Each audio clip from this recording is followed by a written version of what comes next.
मैं आपका host motivational speaker Ayodhya Prasad Verma.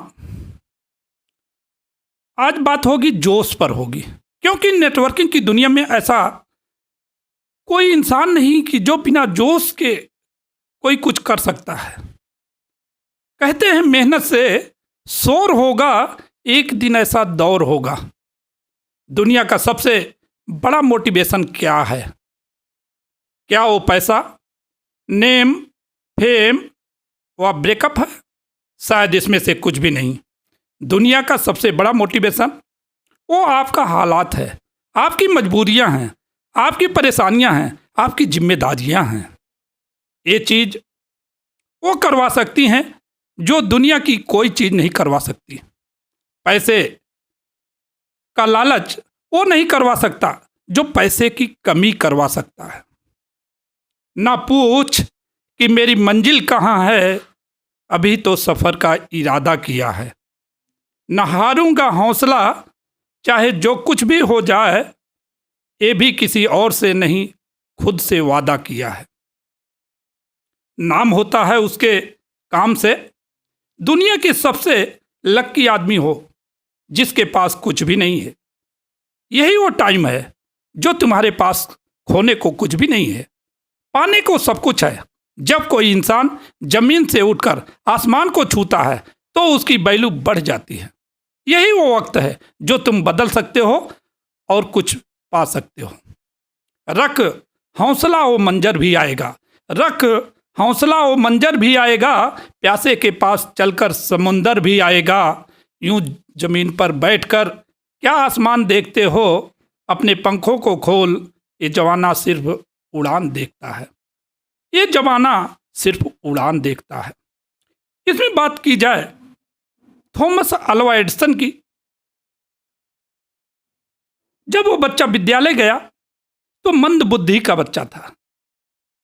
उससे उसके विद्यालय के सभी अध्यापक परेशान हो गए, समझा समझा के थक गए, लेकिन उसके दिमाग में कुछ भी समझ में नहीं आता था, क्योंकि वो बच्चा मंद बुद्धि का था। हार कर परेशान होकर के उस विद्यालय के प्रधानाचार्य जी एक चिट्ठी लिखते हैं और वो चिट्ठी बच्चे को देते हैं कि ये ले जा करके अपनी मम्मी को दे देना। वो बच्चा उस लेटर को ले जाता है, मम्मी को देता है। मम्मी पढ़ती है और उसके आंखों से आंसू गिरने लग जाते हैं। बेटा पूछता है कि मम्मी इसमें क्या लिखा है? तो मम्मी बड़े अच्छे भाव से बताती है कि बेटा इसमें वो लिखा है कि आपका बेटा होनहार बेटा है, आपका दुनिया का सबसे बुद्धिमान और टैलेंटेड बेटा है। आप अपने बच्चे को घर पे रखकर उसको शिक्षा दें। वही बेटा, वही Alva Edison, Thomas Alva Edison वैज्ञानिक बनता है, बल्ब का आविष्कार करता है और पूरे हिंदुस्तान को चकाचौंध कर देता है। बात करें दशरथ माझी की। दशरथ माझी अपनी बीबी को, अपनी महबूबा को, अपनी धर्मपत्नी को, वो प्रेग्नेंट थी, उनको तकलीफ हुई, परेशानी हुई, पेन हुआ, उनको हॉस्पिटल ले जा रहे थे। लेकिन ये दुर्गम रास्ता था, 55 किलोमीटर का पहाड़ी इलाका था। रास्ते में जाते जाते उनकी पत्नी दम तोड़ देती है। उसी दिन दशरथ माझी एक कसम खाते हैं, एक कमिटमेंट करते हैं कि जब तक तोड़ूंगा नहीं तब तक छोड़ूंगा नहीं।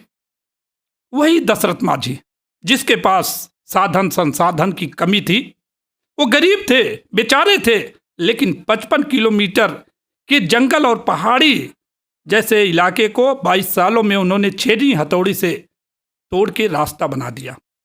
बात करें अरुणिमा सिन्हा की, जिसके ऊपर 11 ट्रेनें चढ़ गई हों, पास हो गई हों, उसके पैर को कुचल दी हों, वही अरुणिमा सिन्हा कहती है कि मैं करूंगी, मैं एवरेस्ट चोटी पर जाऊंगी। और वही एवरेस्ट चोटी पर पहुंचती है। क्यों? क्योंकि उसके अंदर जोश था, जुनून था, जज्बा था, कुछ कर गुजरने की ताकत थी। तो कहते हैं हर कामयाबी पर तुम्हारा नाम होगा, हर कामयाबी पर तुम्हारा नाम होगा, तुम्हारे हर कदम पर दुनिया का सलाम होगा। डटकर करना सामना, तुम मुश्किलों का एक दिन वक्त भी तुम्हारा गुलाम होगा, एक दिन वक्त भी तुम्हारा गुलाम होगा। तो ये अगर किसी भी इंसान के अंदर ये अगर जोश हो जाए, जुनून हो जाए, जज्बा आ जाए, तो वो दुनिया का सब कुछ कर सकता है। कहते हैं बिना संघर्ष के कोई महान नहीं होता, पत्थर पर जब तक चोट न पड़े तो पत्थर भी कभी भगवान नहीं होता, पत्थर भी कभी भगवान नहीं होता।